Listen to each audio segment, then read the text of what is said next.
옆 사람과 인사합시다. 참된 기도의 비밀을 누리세요. 예수님의 제자들이 예수님께 한 질문 중에 가장 위대한 질문이 기도를 어떻게 합니까? 기도를 가르쳐 주세요 라는 질문이었는데, 예수님이 거기에 대한 답변을 하신 내용이 주기도문입니다. 물론 전능하신 하나님이 그 질문을 했다고 해서 그게 맞춰서 말씀을 하실 이유는 없지만, 그래도 그 질문이 너무 중요하고 또 우리도 한번 생각해 봐야 될, 언약으로 붙잡아야 될 내용이 주기도문입니다. 오늘도 크신 은혜 받으시기를 주의 이름으로 축원합니다. 첫 번째, 하나님께 대한 기도입니다. 양이라는 이 짐승은 시력이 너무 안 좋습니다. 5m는 안개처럼 보이고 10m 앞은 전혀 보이지 않습니다.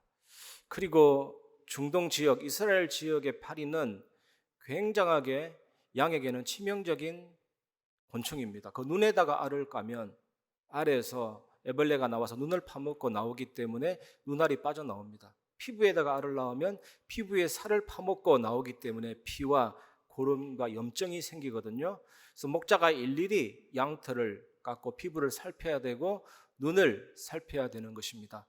또 양은 손톱이 날카롭지도 않고 발톱도 날카롭지도 않고, 손은 없겠죠. 발톱이 날카롭지도 않고 이빨도 날카롭지도 않고. 그런데 이 양은 죽을 때 그렇게 순하답니다. 누가 살점을 뜯어 먹어도 가만히 있죠. 그리고 구덩이에서 건져냈는데 또 그 구덩이에 빠질 만큼 반복적인 어리석음에 빠지는 짐승이 양입니다. 요한복음 10장에 보면 예수님이 나는 선한 목자라, 내 양은 나를 알고 내 음성을 듣나니. 양은 시력은 안 좋지만 청력은 뛰어나거든요.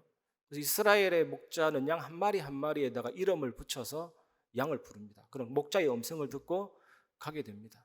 낮에는 이 이스라엘의 목자가 지팡이를 어깨에다가 맵니다. 그러면 양이 내 목자가 저기에 있구나라는 사실을 가지고 위로를 받고 목자의 인도를 받습니다. 밤에는 지팡이가 보이지 않기 때문에 목자는 지팡이를 땅에다가 반복적으로 리듬을 주면서 치면 내 목자가 저기에 있구나, 그런 위로를 받습니다. 하나님이 우리의 목자로서 사망의 음침한 순간이 있다 할지라도 우리를 지키고 보호하십니다. 오늘 예수님께서 그런 하나님 앞에 우리가 어떻게 기도해야 되는지, 어떻게 응답을 받는지 내용을 말씀하고 있습니다. 마태복음 6장 9절에 그러므로 너희는 이렇게 기도하라. 하늘에 계신 우리 아버지여, 이름이 거룩히 여김을 받으시오며. 예수님은 주기도문을 말씀하기 전에 서두에 너희는 이렇게 기도하라. 이거는 뭐냐면 그리스도인의 기도가 이방인의 기도와 구별되어야 된다라는 사실을 강조합니다. 실제로 많은 이방인들이 여러 가지 기도 형식을 사용했습니다. 그 중에 길고 복잡한 주문을 많이 외웠습니다. 그리고 어떤 신이나 다른 여신의 은총을 애타게 구하면서 반복적으로 외웠습니다. 고대 이교 사회에서는 신들도 많았기 때문에 다음에는 어떤 신을 달래야 하는지, 또 어떤 형식으로 그 신을 달래야 하는지 정확하게 아는 사람도 없었습니다. 이렇게 막연하게 기도하지 마라, 너희는 이렇게 기도하라, 이렇게 말씀하고 계십니다. 하나님은 우리의 아버지이십니다. 성부, 성자, 성령 하나님은 한 분이시면서 위격이 있습니다. 이 하나님은 예수 그리스도의 아버지이시면서 예수 믿는 우리들의 아버지이십니다. 하나님이 하늘에 계신다는 것은 7D의 동그라미가 22개, 700해, 무한대에 가까운 별들의 광대한 하늘을 창조하신 우주보다 더 크신 하나님이시다라는 것을 말씀하고 계십니다. 예수님 당시의 유대인들은 하나님은 하늘에 초월해 계신다, 여기에 많은 생각을 고정시켰습니다. 그래서 예수님은 아람어 아빠라는 단어를 통해서 하나님은 예수 믿는 사람의 친아빠가 되신다라고 말씀도 하셨습니다. 하나님은 위대하시면서 저 멀리 계신 것이 아니고 가까이 계십니다. 하나님은 주권자이면서 세상의 권력자처럼 군림하는 것이 아니고 은혜로우십니다. 하나님은 거룩하시면서 공의로우시지만 예수 믿는 자에게 무한한 자비를 베풀어 주십니다. 하나님이 우리 아빠인데 왜 염려합니까? 하나님이 우리 아빠인데 왜 불안과 절망에 빠집니까? 하나님이 우리 아빠인데 왜 무거운 짐을 지고 괴로움에 빠집니까? 하나님은 만유보다 크신데 이 돈이 없다, 물질 없다. 왜 그렇게 우리가 고민을 할까요? 우리는 염려와 불안과 절망과 고민에 빠질 것이 아니라 날마다 새로운 희망과 기대를 가지고 하나님 앞에 나아가야 될 줄 믿습니다. 하나님의 이름, 그 이름은 하나님이 어떤 분이심을 말합니다. 엘로힘, 창조자. 방송 자막 띄워주세요. 엘로힘, 창조자. 엘 엘yon, 천지의 소유자. 여호와, 언약의 하나님. 여호와 찌드케누, 여호와는 우리의 의. 여호와 샬롬, 여호와는 우리의 평화. 여호와 샴마, 여기 계시는 여호와. 여호와 라, 여호와는 우리의 목자. 여호와 이레, 준비하시는 하나님. 여호와 라파, 고치시는 여호와. 여호와 니시, 여호와는 우리의 깃발. 그런데 여러분, 예수 그리스도, 그 이름이 하나님의 전능하신 위대하신 이름입니다. 우리가 소유하고 모시고 계시잖아요. 예수 그리스도를 통해서 천지의 창조자, 천지의 소유자, 그 하나님이 우리의 목자가 되시고 우리의 필요한 것을 미리 다 준비하시고 우리를 고치시고 우리에게 승리를 주십니다. 이름이 거룩히 여김을 받으시오며 수동태로 되어 있습니다. 우리가 하나님의 이름을 거룩하게 만드는 것 아닙니다. 이미 거룩하신데 거룩하게 여기심을 스스로 받으십니다. 우리가 하나님께 영광을 많이 돌린다고 해서 하나님의 영광이 풍성해지거나 우리가 영광을 안 돌린다고 해서 그 영광이 줄어드는 것 아닙니다. 하나님은 영광 그 자체에 있습니다. 영광을 인정하는 사람이 하나님의 자녀, 영광을 인정하지 않는 사람이 불신자잖아요.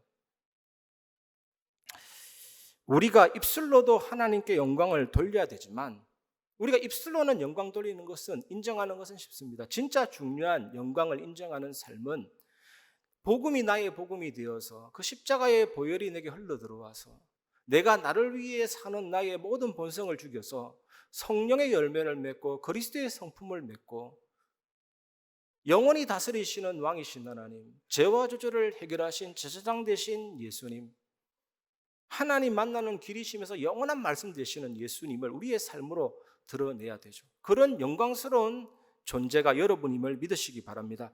마태복음 6장 10절, 나라가 임하오시며 뜻이 하늘에서 이루어진 것 같이 땅에서도 이루어지이다. 땅에서도 이루어진 하나님의 나라, 구약에 계속 나옵니다. 모세의 그 지팡이는 단순한 나무 막대기가 아니라 하나님의 나라가 임한, 하나님의 통치가 임한, 하나님의 다스림이 임한 십자가를 상징하는 나무 막대기 지팡이였습니다. 그러니까 이해가 되지 않습니까? 지팡이를 내밀 때 홍해가 갈라지고 지팡이로 반석을 치니 반석에서 생수가 터지고 나무 막대기를 던졌더니 마라의 쓴물이 단물이 되고 여호수아가 따라갔던 그 언약궤가 하나님의 나라입니다. 하나님의 통치입니다. 하나님의 다스림입니다. 그 언약궤 안에 말씀이 있고 그 언약궤 안에 십자가가 있고 그 언약궤 안에 부활이 있습니다. 그거 상징합니다.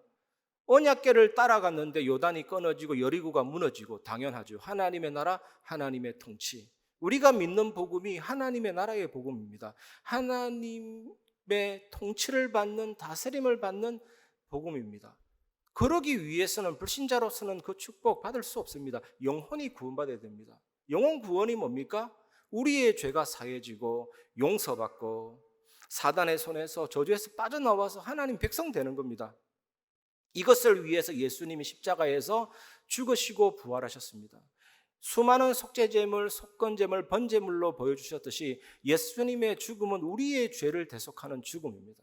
예수님의 부활은 사망 권세, 사탄 권세를 깨뜨리신 승리의 부활입니다. 그 사실을 믿을 때 우리는 물리적인 이동이 아니라 하나님의 성령에 의해서 시공간 초월해서 그리스도 안에 들어간 자가 되었습니다. 예수님의 죽음과 부활과 성천이 나의 것이 되었습니다. 나의 복음이 되었습니다. 예수 믿는 사람은 이미 죽은 자요, 그리스도 안에서 다시 살아난 자입니다. 지금 점심때가 되어서 배고프지 않으십니까? 영양 받잖아요. 육신이 있기 때문에. 내가 죽으면 다 끝나듯이 불꽃장을 써도 될 만큼 완전한 승리와 자유를 주신 것이 바로 십자가잖아요. 그 하나님의 나라가 온 땅에 임하도록 기도하라, 이런 말씀입니다.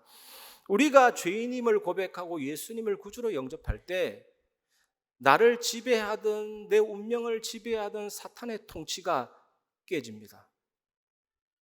내 마음속에, 영혼 속에 내면적인 하나님의 나라, 완성될 그 나라가 지금 일단 내 안에 내면적인 하나님의 나라로 들어오시죠. 그리고 우리가 소금과 빛이 되어서 세상의 부패를 방지하는 방부제가 되고 빛이 될 때 사단의 나라가 무너지고 내 개인 생활 속에, 사회 생활 속에 하나님의 나라가 이루어집니다. 그리고 예수님이 재림하실 때는 사탄의 나라가 최종적으로 완전히 붕괴됩니다. 하나님의 나라가 완벽한 상태로 완성이 됩니다. 한 세대 전에 스탠리 존스라는 감리교 설교자가 있는데 이분이 독일에서 설교했습니다. 그 앞에는 독일 지도자들이 쫙 앉아 있죠. 설교가 진행되는데 독일 지도자들이 다 같이 의자를 이렇게 계속 치는 거예요. 막 다 이렇게 계속 치는 거예요. 그래서 스탠리 존스 목사님이 왜 그럴까? 설교 은혜 못 받나? 설교 다 끝나고 나서 이유를 물었더니 이분들이 하는 말이 우리가 기대하고 가치관, 이상적인 국가, 유토피아로 생각했던 나치즘이 사실은 우리에게 멸망을 가져다 주었고 피와 파멸을 가져다 주었다. 근데 목사님 말씀 보니까 우리가 가진 게 틀렸구나. 그 하나님의 나라를 추구하고 나라가 이루어지도록 기도해야 되겠구나. 이제 알게 됐다면서 탄식에 손을 친 겁니다. 여러분, 뜻이 하늘에서 이루어진 것 같이 땅에서도 이루어지이다.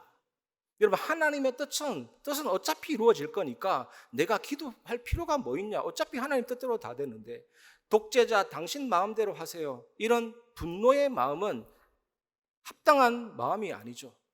그리고 하나님의 뜻에 대한 태도로 인간의 책임, 그래서 하나님의 뜻은 뜻이고 인간이 열심히 해야 된다. 책임만 강조하는 것도 문제가 있습니다. 하나님이 나에 대해서 그 일을 작정하시면 그 일은 반드시 성취됩니다. 그게 1차 원인이에요. 그 1차 원인에 의해서 여러분이 열심히 있고 책임이 나와지게 되어 있습니다. 여러분, 어떤 일에 대해서 책임감 있게 열심히 한다면 여러분의 의가 아니고 하나님의 작정하심이 있는 것입니다. 하나님의 뜻과 여러분의 의지는 협력으로 움직이거든요. 상충되지 않습니다. 그래서 하나님의 전능하심이 여기에 드러나죠. 그리고 내가 하나님의 뜻을 굽힐 수 있다. 내가 기도라는 카드로 응답을 지금 당장 받아낼 수 있다. 이것도 틀린 생각이죠. 우리는 온 땅 위에 모든 사람, 모든 것이 하나님의 뜻에 맞춰지도록, 그 뜻이 이루어지도록 온전히 기도해야 될 줄 믿습니다. 어느 목사님이 잘못한 아들에 대해서 이렇게 대화를 나눴습니다. 로버트, 너 내 아들이지? 그러니까 네, 아버지 아들입니다. 맞다, 너는 내 아들이다. 그런데 옳은 일만 하니? 그러니까 아들이 가끔 나쁜 일도 해요. 그랬습니다. 그러면 나쁜 일을 할 때는 너는 내 아들이니 아니니? 아들이 하는 말이 그래도 아버지 아들입니다. 그때는 너는 어떤 아들이니? 나쁜 아들입니다. 네가 어떤 일을 하든지 내 아들이면 틀림이 없지. 그러면서 너는 이제 네가 여러 가지 일을 할 때 네 멋대로 해야 되겠니? 아니요. 한 번쯤은 아버지의 뜻이 뭔지 좀 생각해 볼래요. 이렇게 변화를 준 거죠. 여러분, 하나님의 아들 맞습니까? 하나님의 딸 맞습니까? 하나님의 뜻이 우리 인생에 가장 중요한 것입니다. 그것을 찾고 기도하는 온전한 기도 회복하시기를 바랍니다. 그리고 두 번째, 우리의 필요를 구하는 기도입니다. 마태복음 6장 11절, 오늘 우리에게 일용할 양식을 주시었고. 여러분, 한번 생각해 보십시오. 하나님께서 모든 응답, 평생의 응답을 그냥 카드 한 번으로 쭉 긋듯이 여러분에게 평생의 응답을 한꺼번에 다 줬다고 생각해 보세요. 여러분은 그걸 계속 즐기다가, 우리 인간은 어쩔 수 없습니다. 계속 즐기다가 어느 순간에 응답 주신 하나님을 잊어버리게 됩니다. 우리 인간을 가장 잘 아시는 예수님께서 매일매일 하나님을 의존하면서 살아라고, 일용할 양식을 달라고 기도하라고 하시는 것이거든요. 여러분, 우주에는 지름이 지구 공전 궤도보다 2배나 큰 지름의 별이 있습니다. 공전 궤도보다 2배 큰 지름의 별이 얼마나 큽니까? 그 별 안에 2,400만 개 태양이 들어갈 수가 있어요. 지구는요 83조나 그 별 안에 들어갈 수 있습니다. 이렇게 어마어마한 별인데 하나님이 그런 어마어마한 별을 다스리느라고 바쁘셔서 공중의 새를 못 다스리고, 그런 별 다스리기에 집중한다고 우리 머리털까지 못 세시고, 그 별 다스리느라 바빠서 참새 2마리가 한 아사루에 팔리는 것을 모르시는 그런 무능한 분 아니시죠. 그 별을 다스리시면서 공중의 새까지, 그 별을 다스리시면서 오늘 있다가 내일 아궁이에 던져지는 백합까지도 다스리시는 전능하신 하나님이에요. 우리의 일용할 양식을 채우십니다. 하나님을 조금도 의심하지 마시기를 주의 이름으로 축원합니다. 마틴 루터는 이렇게 말했습니다. 일용할 양식은 생명을 유지하는 데 필요한 모든 것이다. 즉 건강한 몸, 의식주, 좋은 가정, 좋은 직장, 사업의 형통, 좋은 사회, 좋은 정부, 평화 등 모든 것을 의미한다. 하나님이 여러분들에게 일용할 양식을 구하라고 하십니다. 이번 한 주간 구하시기를 주의 이름으로 축원합니다. 마태복음 6장 12절, 우리가 우리에게 죄 지은 자를 사하여 준 것 같이 우리 죄를 사하여 주시옵고, 마태복음 6장 14절 15절, 너희가 사람의 잘못을 용서하면 너희 하늘 아버지께서도 너희 잘못을 용서하시려니와 너희가 사람의 잘못을 용서하지 아니하면 너희 아버지께서도 너희 잘못을 용서하지 아니하시리라. 오늘 본문의 죄라는 단어의 원어는 오펠이레마라는 헬라어인데 하나님께 대하여 진 빚이라는 뜻입니다. 하나님과의 관계에서 이상이 온 것을 말합니다. 죄는 하나님과 사람 사이를 분리시킵니다. 하나님과 인간, 인간과 인간을 단절시킵니다. 죄는 사람의 상태를 완전히 오염시켜서 불안, 염려, 불확실, 바닥에 내던져진 피투성이로 전락시킵니다. 죄의 궁극적인 결과는 저주, 영원한 사망, 지옥에 이르게 합니다. 사탄이 이 죄를 이용해서 사람을 무너뜨리고 속이고 무너지게 합니다. 그래서 인간에게 가장 필요한 것이 구원이고 죄 용서함이죠.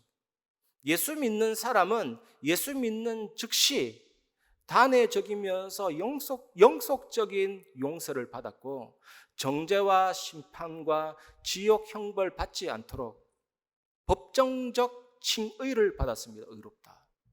예수 믿는 순간 하나님의 자녀가 되었고 과거, 현재, 미래의 모든 죄가 다 사해졌고 천국 백성 되었습니다.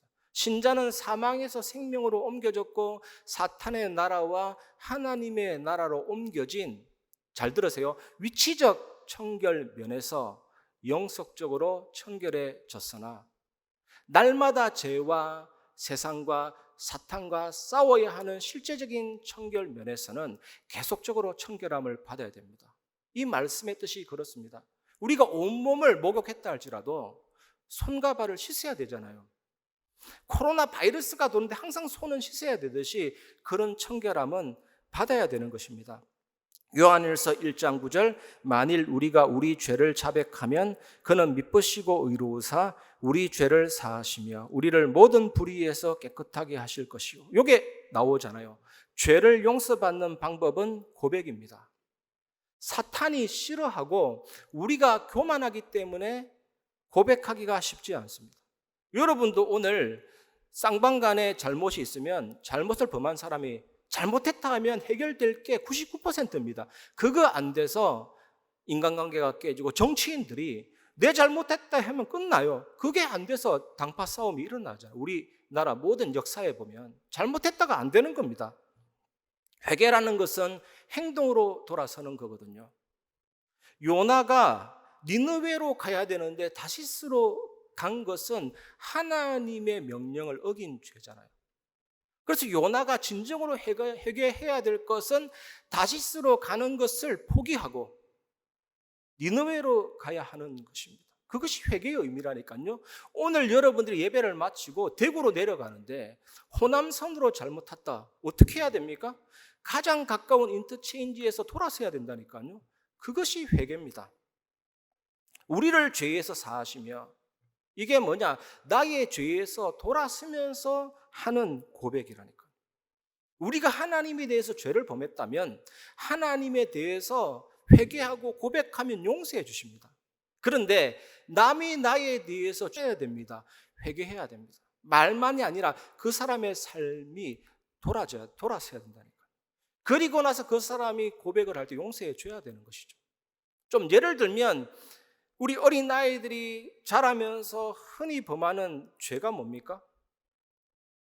부모가 채워주는데 조금 모자란다 이런 느낌 때문에 어느 날 조금 성장하면 우리 부모의 돈을 조금 손대기도 하잖아요. 저도 그런 적이 있는데 뭐 자습서 사야 된다더니 손대죠. 그때 어떻게 됩니까? 어떻게 용서가 덮어주면 죄를 조장하는 거예요. 그 아이가 다시는 그 죄를 범하지 않도록 깨닫게 해야 되고 무엇이 잘못되었는지 입으로 고백해야 되고 그 행동을 조정해 줘야 된다니까요. 깨닫게 해야 된다니까요. 그렇게 해서 용서해 줘야만 그 아이의 미래는 바뀌는 것입니다. 용서라는 의미가 이 의미입니다. 여러분들이 예수님을 통해 용서를 받았다면 용서를 베풀 수가 있죠. 예수님이 십자가에서 수많은 천사들을 동원시켜서 능력으로 복수할 수 있다니까요. 예수님만큼 능력자가 어디 있습니까? 하늘 군대 동원해서 유대인들 다 죽이면 된다니까요. 그런데 십자가에서 어떻게 했습니까? 주여 저들의 죄를 용서하여 주옵소서. 저들이 하는 짓을 저들이 알지도 못하나이다. 알지도 못하는 저 사람들 용서해 주시옵소서. 우리가 십자가의 복음을 정말로 알고 그 은혜를 체험한다면 우리의 삶에 진정한 용서의 삶을 펼칠 수가 있습니다. 여러분들 이 삶을 꼭 회복하시기를 주의 이름으로 축원합니다. 세 번째, 하나님의 영광을 인정하는 기도입니다. 마태복음 6장 13절, 우리를 시험에 들게 하지 마시옵고 다만 악에서 구하시옵소서. 나라와 권세와 영광이 아버지께 영원히 있사옵나이다. 아멘. 여러분 한번 머릿속으로 상상을 한번 해보십시오. 캄캄한 밤이 레시 유혹의 랜턴을 들고 빛을 비추고 있습니다. 그리로 가면 결코 성공할 수가 없습니다. 그리로 가면 결코 평안할 수가 없고 진정한 행복을 찾을 수가 없습니다. 그런데 그리로 가다 보면 마귀가 만들어 놓은 모래 언덕에 우리 인생배가 부딪혀서 파손될 수밖에 없거든요. 지금 세상이 그런 상황입니다. 얼른 보면 괜찮은 것 같아요. 한번 가보십시오. 저는 예전에 일본 선교 갔는데 도쿄 갔거든요. 너무 좋더라니까요. 여기가 천국 갔사오니 얼마나 편한지 몰라요. 얼른 보면 괜찮습니다. 미국 뉴욕 가면 괜찮다니까요. 스위스 가면 괜찮아요. 근데 살다 보면 그 안에 막 소똥이 있고 더러운 게 보입니다. 얼른 보면 괜찮습니다. 하지만 온통 위험한 지뢰밭이 되어버렸습니다. 여러분도 마찬가지고 우리 아이들 주변이 온통 위험한 지뢰밭이잖아요. 옛날에는 우리가 책을 넘기면서 정보를 얻고 사전을 찾아가면서 검색도 하고 이런 시대였는데 이제는요 손가락 하나 클릭하면 딱 이래서 탁 제끼면요 모든 정보가 다 들어오고 모든 악한 문화가 다 들어오고 모든 사단 문화가 다 들어오고 완전 지뢰밭 밟으면 터지는 상황이 돼버렸습니다. 이 꿀벌이 날아다니다가 날개가 너무 아파가지고 한꺼번에 퍼먹자 해가지고 꿀단지 속에 들어가면 그걸로 끝입니다. 못 나옵니다. 온몸에 꿀이 묻어서. 그리고 이 물고기가 조개살을 파먹다가 아예 귀찮다 아예 들어가서 포식하자에서 들어가 버리면 조개입 다쳐서 절대로 못 나옵니다. 이것이 유혹에 넘어간 삶입니다. 이런 상황 속에서 우리 예수 믿는 우리들은 어떻게 기도하라는 말입니까? 시험에 들게 하지 마옵시옵고 다만 악에서 구하시옵소서.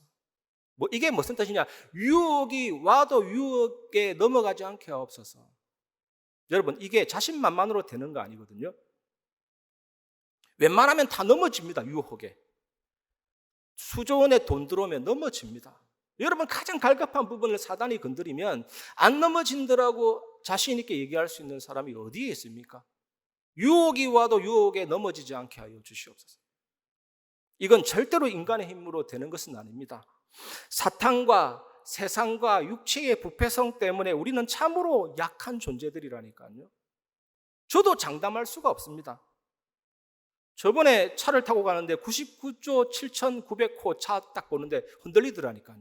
순간적으로. 저게 돈이면 어떻게 될까 하는데 갑자기 막 굉장히 제가 비참해지는 거 있죠. 돈 한 푼 도 이게 뭐야 도대체. 세상 문화, 유혹, 호락호락하지 않습니다. 여러분 우리 속에 있는 육체의 정력 얼마나 길들여져 있습니까? 거기에 완전히 머물고 있고 싶은 그런 우리의 본성이잖아요. 막 정력적으로 기울어지고 아담과 하와가 타락해서 물려준 선물 중에 만족하지 못한 불만족, 그것 때문에 선악과까지 따먹을 정도로 만족하지 못하고 그게 있다니까요. 그러면 사탄은 어떻습니까? 자꾸 점 하나만 찔러도 스스로 무너지는 우리 속에 있는 부패성이 있잖아요. 망대가 있잖아요. 세상 분위기는 어떻습니까? 차 하나 없으면, 집 하나 없으면 타락 실패된 자로서 막 이런 분위기 아닙니까? 예전에 이병헌이라는 영화배우가 광고한 현대차 광고 보면 나는 당신의 자동차입니다. 나는 당신의 빛난 인생입니다. 여기 아멘 하지 마시기 바랍니다. 자동차 없으면 빛난 인생 아닙니까? 이렇게 우리 생각을 왜곡시킨다. 조금만 삐뚤어도 우리는 절망적인 존재가 될 수밖에 없습니다. 이런 세상이라니까요. 그래서 우리는 뭐 해야 됩니까? 예수 그리스도의 십자가와 죽으심과 부활 아니면 우리의 브랜드는 가치가 없습니다. 예수 그리스도의 십자가와 부활이 세상과 다른 가치관을 만들어내고 능력의 승리의 삶을 살 수 있는 힘 있는 사람으로 만들어줍니다. 그것밖에 없습니다. 예수님의 죽음이 2000년 전에 그 죽음이 내 안에 들어와서 나의 탐심을 죽여주셔서 만족과 승리의 부활로 이끌어 주십니다. 예수님이 죽음에서 부활하심으로 사망과 사탄의 세력을 정복했습니다. 창세기 3장 15절 여자의 후손이 뱀의 머리를 상하게 하시리라. 짓눌러서 뭉개버리신 사건, 부활 사건을 통해서 성취됐습니다. 죄를 짓는 자는 마귀에게 속하나니 그 마귀의 일을 예수님이 멸하셨고 사망으로 사망의 세력을 잡은 자 마귀를 멸하셨잖아요. 그 십자가의 보혈 예수 그리스도의 능력을 의지할 때 진짜로 우리는 시험에서 이기는 승리의 삶을 살게 됩니다. 미국 시카고의 한 교회에서 장례식이 벌어졌습니다. 3살 소녀의 장례식입니다.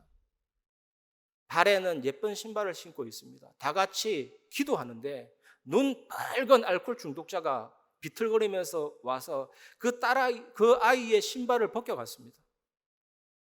그리고 그 신발을 팔아서 술 먹었습니다. 그런데 20년 후에 시카고 제일장례교회에서 수천 명이 있는 성도들 앞에 목사가 이런 설교합니다. 죽은 딸의 장례식장에서 신발을 훔쳤던 그 파렴치범이 바로 저였습니다. 만물의 찌꺼기 같은 나를 예수 그리스도께서 살리셔서 이렇게 나를 바꾸셨습니다.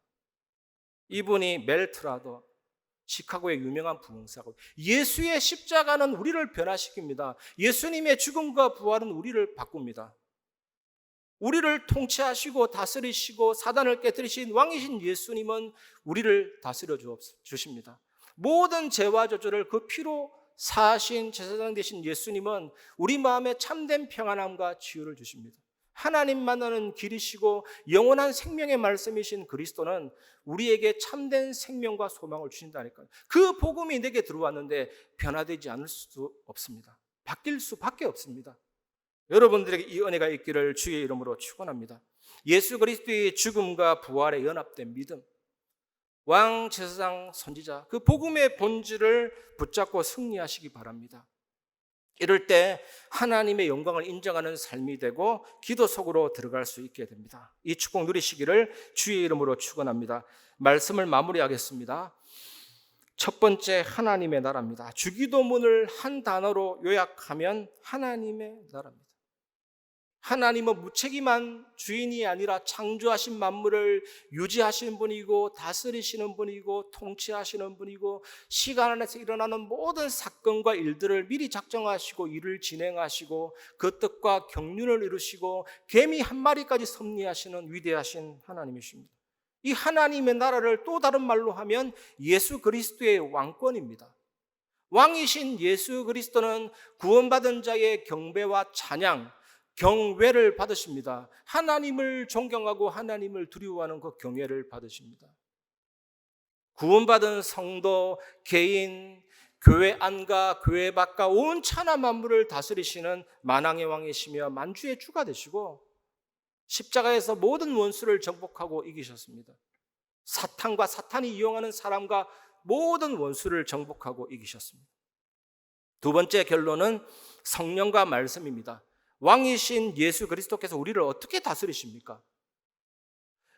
왕이신 예수님이 우리를 다스리시는 방법이 성령과 말씀입니다. 얼마나 중요합니까? 우리 기독교 신앙에서 빼트리면 완전히 별 볼 일 없는 존재로 전락이 됩니다. 성령과 말씀입니다. 성령과 말씀으로 우리를 다스리십니다. 그래서 성령 충만하면 말씀 충만하고 이때 예배가 회복이 되고 예배 전도가 회복이 됩니다. 저는 한 주간 정말로 3가지 기도를 회복하고 짧은 시간이지만 많은 은혜를 받았거든요. 식사기도 할 때 하나님, 저는 건강에 자신 없습니다. 하나님의 은혜 아니면 나는 건강해질 수 없습니다. 결코 건강해질 수 없습니다. 오늘 이 밥이 나에게 힘이 되고 능력이 되게 하여 주시옵소서. 이 식사 하나가 얼마나 간절한지 눈물이 날 만큼 절실한 식사가 되더라고요. 그리고 오늘 예배 때 헌금 드리는데 하나님, 저는 하나님의 은혜 아니면 경제적 축복 받을 수가 없습니다. 하나님 내게 은혜를 주옵소서. 그 드리는 예물이 돼야 되죠. 이 예배가 얼마나 중요합니까? 하나님의 은혜 아니면 결코 우리는 삶에 승리할 수가 없고 형통해질 수가 없습니다. 그래서 하나님이 건강과 경제와 삶의 형통함을 주시는 것, 이게 예배 전도의 열매라고 할 수 있거든요. 진심으로 이 비밀을 누리는 사람은 바로 소금과 빛으로 그 은혜를 아는 사람이기 때문에 사람을 살리는 증인이 될 줄 믿습니다. 3번째, 성삼위 하나님의 비밀과 보좌의 축복입니다.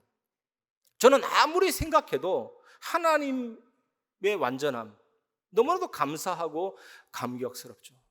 하나님은 너무나도 완전하시고 구원은 너무나도 완전하고 성령 하나님, 성삼위 하나님 주시는 힘도 너무나도 완전하고 이 하나님이 내 안에 계시기 때문에 그 감사와 감격이 하나님이 내 안에 주신 형상과 영혼과 삶을 살리고 하나님 본인 자체가 영원하시고 무한하시고 우리는 때로는 화를 냈다가 때로는 기뻤다가 때로는 슬펐다가 때로는 즐거웠다가 하는데 하나님은요 사랑 그 자체이십니다.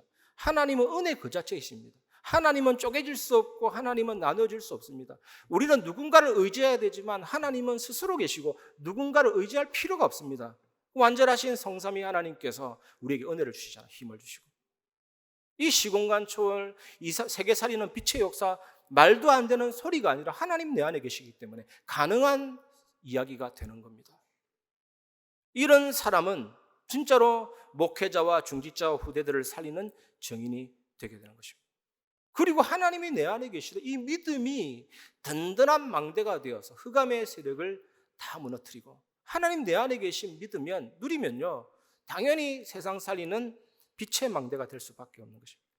그래서 또 우리 교회가 희망적인 것이 이런 말씀들이 계속 퍼져 들어가서 모든 사람이 이 은혜 속에서 딱 하나가 되면 당연히 다민족이 오고 싶은, 병든 자들이 오고 싶은, 후대들이 오고 싶은 교회로 하나님이 세워주실 줄 믿습니다. 여러분들이 정말 이 축복 누리시면서 현장 살리는 증인 되시기를 주의 이름으로 축원합니다. 이 시간 말씀을 마무리하면서 오직 예수 그리스도 그 이름이 우리에게 응답을 주십니다. 찬송가 619장 놀라운 그 이름, 우리 찬양하고 말씀을 마무리하겠습니다.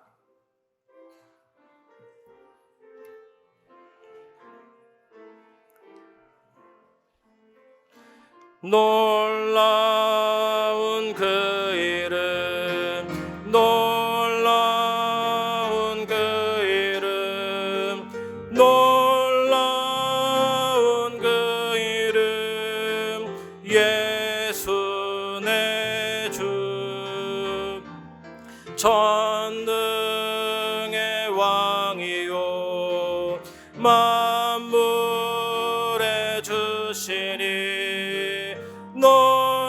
놀라운 그 이름, 예수 내 주, 선하신 목자 또 영원한 반석, 전능의 하나님,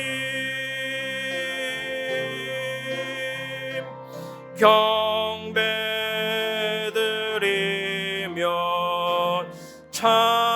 찬양 드리세, 놀라운 그 이름.